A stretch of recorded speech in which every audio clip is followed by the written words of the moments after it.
Je suis Mbombo Biaga et je viens rompre le silence. Je pense que nous sommes arrivés à un moment où il faut connaître la vérité. Il s'agit de ma fille, dont le nom est Ngobiaga Sarah Mathilde. Elle est née le 19 février 2004 à l'hôpital de Sarbaïmi. Et elle vivait avec sa mère à Yaoundé. Et on était en parfaite communication. Je voudrais que tout le monde comprenne que je viens sortir, c'est-à-dire déclarer son identité. Et qu'on fait comprendre également qu'il ne s'agit pas d'une fille Eboulou ou Eton, c'est une fille Za. Et que toute la communauté se sent concernée, ou doit se sentir concernée, parce que c'est notre fille qu'on a tuée. Donc, je viens révéler l'identité de cette fille, malgré tout ce qui s'est dit, malgré tout ce qui se dit, c'est ma fille, la fille d'un Mbombok. Et que tous les Mbombok se sentent concernés. Je ne demande pas à faire une réunion. Je ne demande pas à faire une certaine vengeance. Mais je voudrais que cet acte soit condamné. Ce qui m'amène, n'est-ce pas, à sortir, à faire cette sortie, c'est de demander de quoi est morte ma fille ou pourquoi ma fille a été tuée. Je reste sur cette question. Pour la simple raison que je ne sais pas si c'est à cause de moi, c'est ce que j'ai fait.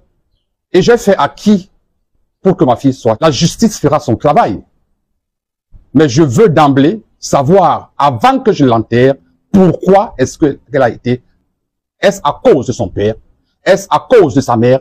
Est-ce à cause d'elle-même? Ou c'est juste un règlement de compte?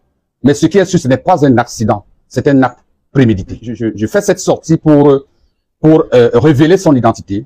Je dis bien, c'est Ngobiaga. Elle porte mon nom, Sarah Mathilde. Et j'ai également, c'est-à-dire, c'est chacun qui dit son âge, à 21 ans, 7 mois. J'ai ici les photos de sa naissance. J'ai ici les photos où sa grand-mère la porte. Et les photos où nous sommes ensemble. Le reste, je suis parti de sa naissance pour que les gens ne se trompent plus sur sa naissance, sur son âge. C'est pourquoi j'ai apporté ces images.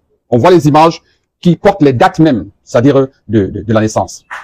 Donc c'est chacun qui dit ce qu'il veut. Quant à ce qui concerne la scène, ce qui s'est passé, il y a une partie de vérité, il y a l'autre, c'est-à-dire l'autre partie qui n'est pas vraie. Ma fille était une intellectuelle. Déjà, tout le monde sait qu'elle allait commencer à travailler dans une banque. Donc, ce n'est pas qu'on dise qu'elle était avec les amis avant qu'on l'empoisonne. Non. Ma fille a été enlevée chez elle. Elle a été enlevée chez elle pour aller chercher de la nourriture dans un restaurant. Maintenant, du restaurant, elle a été détournée de l'itinéraire de la maison pour se faire livrer, c'est-à-dire chez un bourreau. Et c'est de là qu'elle est sortie morte avant qu'on la jette dans un hôpital. Ce n'est pas une affaire de rue. Ma fille ne l'est pas. Ma fille est libre de dire ce qu'il veut. Mais le vrai problème, c'est que dans le Mbok Bassa, même si vous êtes un chasseur, il y a des animaux dans la forêt qu'on ne tue pas. Vous êtes un pêcheur, il y a certains poissons qu'on ne tue pas.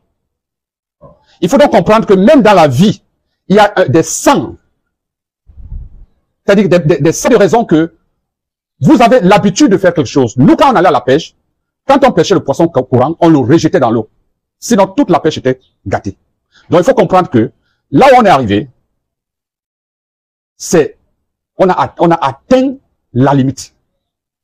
On a atteint la limite. Je ne fais aucune menace, mais je dis, cet acte doit être condamné. Pas seulement par la communauté, mais je dis par le monde entier. Parce que c'est pas juste. Détruire un enfant de cet âge, c'est comme détruire la nature. Parce que là, on s'attaque à la nature. Combien allait venir après elle? On ne sait pas. Donc c'est une destruction de la nature. Il n'y a pas de nom pour un parent qui a perdu sa fille ou son enfant.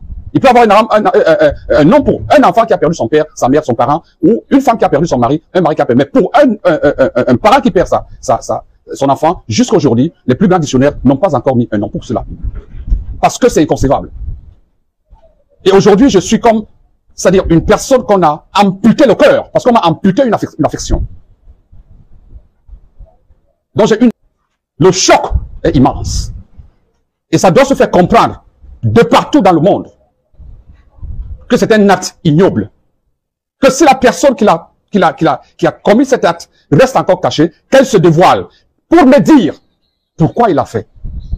C'est pas moi qui condamne. Je laisse la tâche, c'est-à-dire à la justice et aux autorités. Mais moi, je veux savoir pourquoi